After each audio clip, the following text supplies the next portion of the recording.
একদিন একজন সাহাবী এসেছেন নালিশ নিয়ে, স্ত্রীর বিরুদ্ধে। আমার স্ত্রী আমার কথা শোনে না, স্ত্রী আমাকে গালাগালি করে, বকাবাজি করে, স্ত্রী আমার অনেক হক ঠিক মতো আদায় করে না।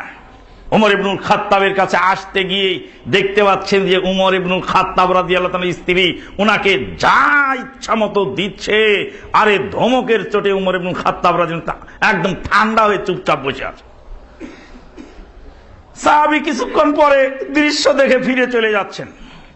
যে আগন্তুক, তুমি এলে চলে যাচ্ছ কেন? তোমার কি সমস্যা তুমি বলবে না? বলে, আমিরুল মুমিনিন, আমি এসেছিলাম আমার স্ত্রীর বিরুদ্ধে আপনার কাছে নালিশ করতে। আপনার স্ত্রী আপনাকে যা শুনালেন তাতে আমার স্ত্রী অনেক ভালো। আমিরুল মুমিনিন, আপনি বাঘ আর বকরিকে এক ঘাটে পানি পান করান, কিন্তু বাড়ির এই বাঘিনীকে নিয়ন্ত্রণ করতে পারেন নাই। আমিরুল মুমিনিন বলছেন, শুনুন। বলছে, হে আগন্তুক শোনো, ওই মহিলা যে আমার উপরে রাগারাগি করছেন, ওই মহিলার পেটটা হলো আমার ছেলের জন্য থাকার ঘর ছিল 9 মাসের অধিক কাল। ওই মহিলার পেটে আমার ছেলে 9 মাসের অধিক কাল ঘুমিয়েছে।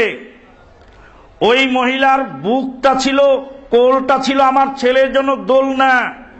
ওই মহিলার বুকে ছিল আমার ছেলের খাদ্য ভাণ্ডার।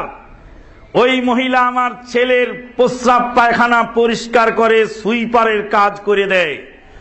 ওই মহিলা আমার বাড়ির কাপড় ধুয়ে ধুপার কাজ করে। ওই মহিলা আমার বাড়ির খাদ্য রান্না করে বাবুর্চির কাজ করে। ওই মহিলা আমার বাড়ির ঘর দরজা সাফ করে ঝাড়ুদারের কাজ করে। মহিলা ঝাড়ুদারের কাজ করে, ধুপার কাজ করে, নাপিতের কাজ করে। ওই মহিলা বাচ্চা লালন পালন করার কাজে সময় ব্যয় করে। তার বুকের তাজা দুধ চুষে চুষে আমার সন্তানেরা খায়। এত কিছু ডিউটি তাকে করানোর পরে বেতন যা দেই তা নগণ্যই কম। এত কম বেতন পাওয়ার পরে সে আমাকে একটু রাগ ঝাল করতেই পারে। বাবু, সবুর তো করতে হবে। এত দায়িত্ব সে পালন করে, এত কিছু করার পর একটু রাগ ঝাল করতেই পারে। তাই তো আমি আমিরুল মুমিনিন উমর ইবনুল খাত্তাব সবুর করে সেগুলি নীরবে সহ্য করে যাই। ওমর ইবনুল খাত্তাবের এই ভাষণ শুনছিলেন বাড়ির ভিতর থেকে, আন্দার মহল থেকে তার স্ত্রী।